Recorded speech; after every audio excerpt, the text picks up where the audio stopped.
The central principle/theme in the application of the hudud punishments is maximizing mercy. This was formulated clearly in a hadith of the Prophet that was echoed by the prominent companions, such as his wife Aisha and the caliphs Umar and Ali. The best attested version states, "Ward off the hudud from the Muslims as much as you all can, and if you find a way out for the person, then let them go. For it is better for the authority to err in mercy than to err in punishment." Within a century of the Prophet's death, Muslim scholars had digested this hadith into the crucial legal principle of ward off the hudud by ambiguity/doubts, shubahat. In Quran there are only 4 hudud punishments prescribed/enforced by Allah Himself, whereas the rest are left to man, qazi/judge, to administer and apply. Penal laws. 1. Theft. 2. False accusation against a chaste woman. 3. Drinking alcohol. 4. Adultery. Q. 24-2. Now as for the man who steals and the woman who steals, cut off the hand of either of them in requital for what they have wrought, as a deterrent ordained by God. 48 For God is Almighty, wise. Q. 538. And to those who accuse chaste women of adultery, 6 and then are unable to produce 4 witnesses in support for their accusation, flog them with 80 stripes. 7 And ever after refuse to accept from them any testimony, since it is they who are truly depraved. Q. 24-4. O you who have attained to faith! Intoxicants, and games of chance, and idolatrous practices, and the divining of the future are but a loathsome evil of Satan's doing. 105 Shun it, then, so that you might attain in a happy state. Q. 590. Shurb al-Khamr, though the Quran prohibits drinking wine, khamr and intoxication, the punishment for drinking comes from the Sunnah. The most reliable hadiths state that the Prophet would have a person lashed 40 times for intoxication, but the caliphs Umar and Ali subsequently increased this to 80 after consultation with other companions. The woman and the man guilty of adultery or fornication flog each of them both with 100 stripes. Let not the compassion move you in their case in a matter prescribed by Allah if you believe in Allah and the last day, and let a party of believers witnesses their punishment. Q. 24-2. Muslim schools of law have disagreed on whether 3 other crimes should be included in hudud category as well: public apostasy, ridda, sodomy, liwat, and assassination/premeditated murder for purposes of robbery, gila. Haraba, fisad fil ard, corruption in the land. This crime is understood to be set out in Quran for the condemnation of those who make war on God and His Messenger and seek to spread harm and corruption in the land. Quran declares the harshest punishment for those who cause chaos/corruption in the land: crucifixion or amputation of one hand and one opposite foot, of all involved in the group, regardless of the level of participation. Quran 5:33. It is but a just recompense of those who make war on God and His Apostle. 43 And endeavor to spread corruption on earth, that they are being slain in great numbers, or crucified in great numbers, or have, in result of their perverseness, their hands and feet cut off in great numbers. 44 Or are being, entirely, banished from, the face of, the earth, such is their ignominy in this world. 45 But in the life to come, yet more, gruesome suffering awaits them.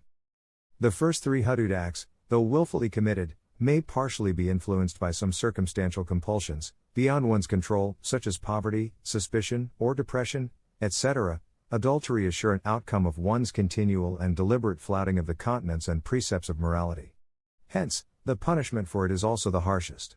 For those who are unmarried, it is 100 lashes and banishment from society, of the male only, for 1 year. Hadith, for those who are married, rajm stoning till death.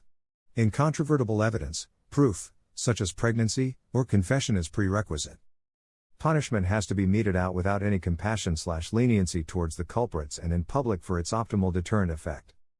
The punishment for adultery was revealed piecemeal, initially, a softer one, wherein repentance was permissible. Q. 4, 15-16.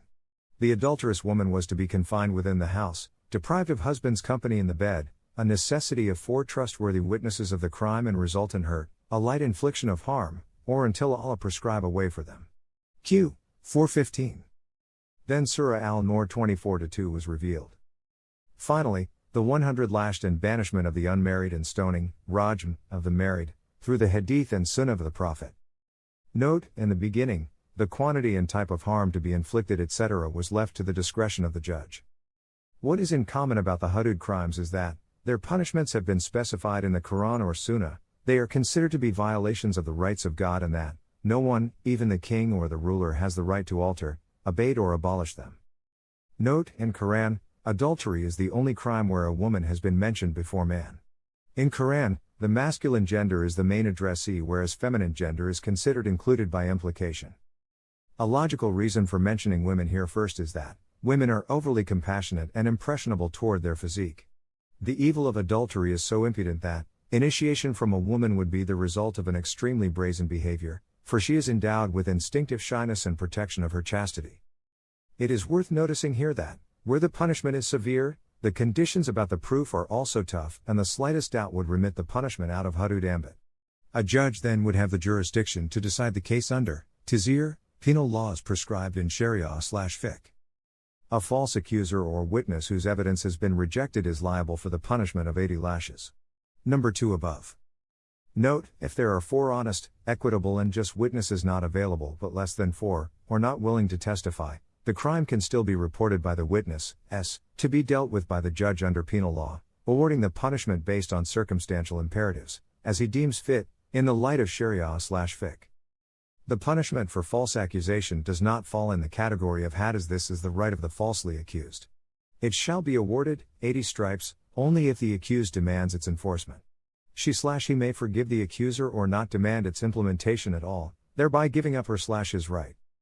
The accusation of adultery, between husband and wife, although falling under the doctrine of hudud, has been specifically dealt with under a sub-doctrine of li'an, curse of Allah, where either one of them is unable to neither produce 4 witnesses nor keep quiet. Q. 24-6. The spirit and intent of the Islamic laws are the compassion and mercy, therefore the benefit of the slightest doubt would go to the accused.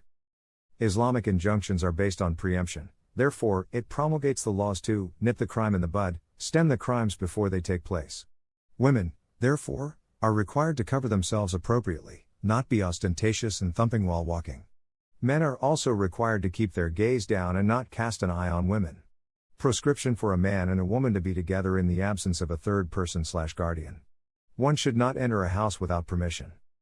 Apart from hudud, there are 2 more categories under which punishments may be administered in Islam. Tazir, or tazir, Arabic, penal law refers to punishment, usually corporal, that can be administered at the discretion of the judge or the ruler of an Islamic state.